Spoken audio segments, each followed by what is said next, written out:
You've obviously spent a lot of time with people in, by definition, the final stage of their life. What have you learned?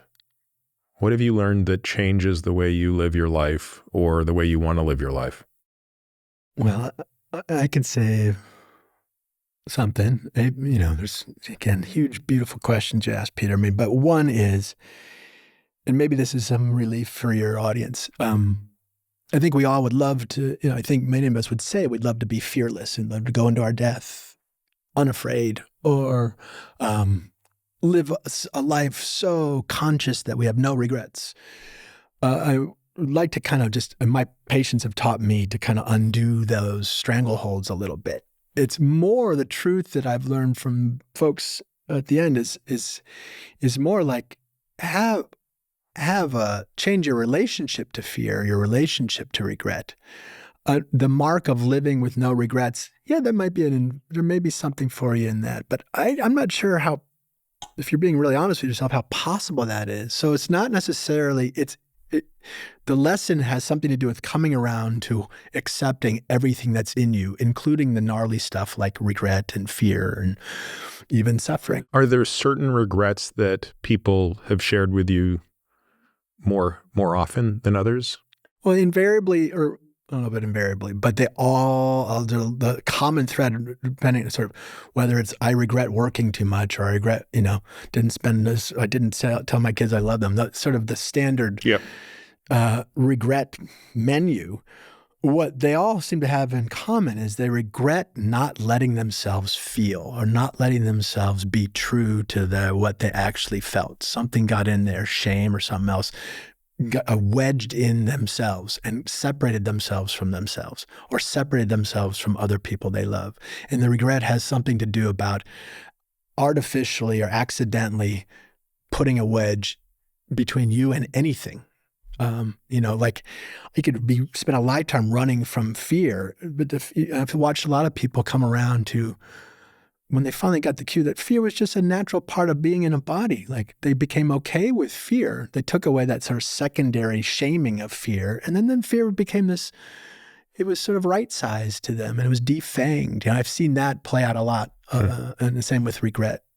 So I think the commonality, back to your question, has something to do with not being quite true to themselves, or not allowing, trying to keep something out of their experience and all the work they did. And when they come to realize that it's all got to go anyway, you kind of welcome even pain. Just to get to feel anything is kind of wild and magical. Do people need to be really close to the end to typically come to that near inevitable realization? Oh. Or is that something people are realizing 6 months out, where they can do something about it, where they still have all their faculties and they can still, mend a bridge or mend a relationship? Yeah, absolutely. That can happen anytime. Back to kids are doing, they're not gumming their own works up. They can do that so yes, we can do this. We can learn to do this. This is another reason why we would invite this subject into our daily lives. If you look out your window, death and life are happening all the time. You see it on your windshield. You see, it's all over the place. If you can sort of really be aware and let these messages in, then you can let the lessons in too, towards reconciliation, or why hold a grudge? Why would you ever cause suffering in another person knowingly, and yourself included, et cetera? So, yeah, and Buddhism was sort of founded around this question, and to give you a life of practice around meditation. How do you hold your mind so that you don't suffer unnecessarily, so that you can be okay with the fact of your death? So, yeah, there are scholarship, bodies of thought, and just your own personal experience of living daily life. If you let it in, you can gain these lessons anytime along the way of life. Yeah, I mean, I don't, if I think about my own learning, like you can't, I don't think, really hang out in this space a lot and not really wrestle with the reality that we don't know when we're going to die, which means that this is my life. I mean, I think I've got 2 young kids, so regular, I'm kind of like, okay, this is my life, just as like a management strategy. But I think there's also like a tether to the reality that like this moment is what I have right? It is not, it may start to sound trite, but it is not, tomorrow is not promised to me, 10 years is not promised to me. And if that is true, can I use that as this reminder that like this moment, the way that I speak to you, being tender when I do things out of my value system, right? Staying really connected to now, right, is the invitation that comes from, or comes next to, or has come for me in being so aware of mortality, right? And that you do not have to be sick. You do not have to be facing the end of your life. No one in your life has to be dying right now to be really, to just take pause and be like, this is my life, this moment, and then the next. Do I remember that all the time? Absolutely not. But it is a very available reminder. Practice. Yeah. I intentionally stay connected to it. I intentionally make it something my kids can be connected to because it's inarguable. Right? We can have 3 different takes on everything that we've said today, but it is inarguable that we are always living in the reality that we don't know when we're going to die. Yeah, amen, sister. And I think it gets back to sort of the do's and don'ts. Do have a relationship with mystery, with not knowing. Yeah. Do have a relationship with the present moment. Those are some pretty good do's. I don't want to, what I'm saying is not like light or easy. It doesn't make me not afraid. It doesn't make me, not, I feel very aware of how much I want to be alive and how long I hope my life is. And also humbled by the fact that like what I have influence over and control over really inarguably is right now. And I hear you not being ashamed of your fear, and that's a difference. I think a lot of people would be afraid, and then what they're really experiencing is the shame of being fearful. Yeah. I'm very terrified every time I get on a plane. Yeah. So, and I think also sort of dovetailing to is this word control comes up a lot. It's a big one. And I think in terms of if we're going to remotely dispense any advice, it would be, the serenity prayer. It comes up a lot one way or another. I think a lot of your listeners will know this, essentially sort of the ability to discern what you can control and focus some efforts there and let go of all the things you can't control. And maybe in the middle, identify that even though there are some huge things we can't control, there is a lot we can influence, right? And that those are those are different, and that there's like kind of the spectrum between control, influence, and like surrender. And how do we build our flexibility? Well, and how do you learn to sit with?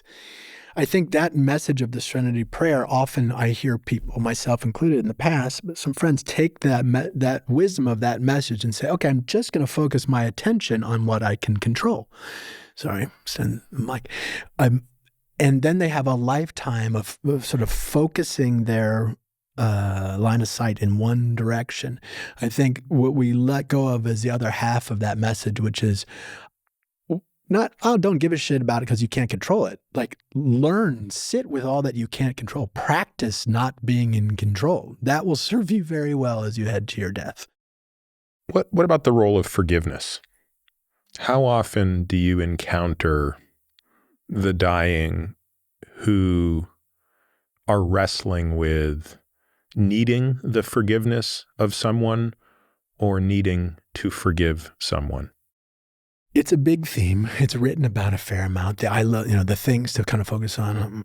Saying out loud, I love yous, I forgive you, please forgive me. These are, thank you. These are, and there's, these are tried and true messages that seem to cut across culture and stand up pretty well. But so back to your specific question about forgiveness, I don't know how often. I guess I would say more commonly what I see people needing to learn how to do is forgive themselves. Is probably, if picking something in sort of common, that one comes. I see that a lot. And how does it present? And how do you encounter it? Being at odds with themselves. When there is no boogeyman, there is no They're just not comfortable with themselves. They're at odds with themselves, self-loathing, self-critical. Even in the final weeks of life. Some, if they've had enough, so, we have a bias. There's a bias. All the people we've seen have had the benefit of hospice and palliative care involved. So they've been loved on. They've been heard. They've been, so there's an inborn bias to our experiences. Yeah. I don't know if I have like a good answer about the forgiveness piece. I think it comes up. I don't know that I think it comes up a lot. I don't know. Yeah. Again, I think that might be the bias of people that you've spent time with over time. Those things have gotten to. They're not a death. There's no need for a deathbed. I mean, there's not a lot of truisms in this space that I generally vibe with, and I'm pretty allergic to most of them. But I will say that I do think there's kind of something to like people die the way that they live. Yeah. Right? Like for most people, those who lived in love die surrounded by love kind of thing.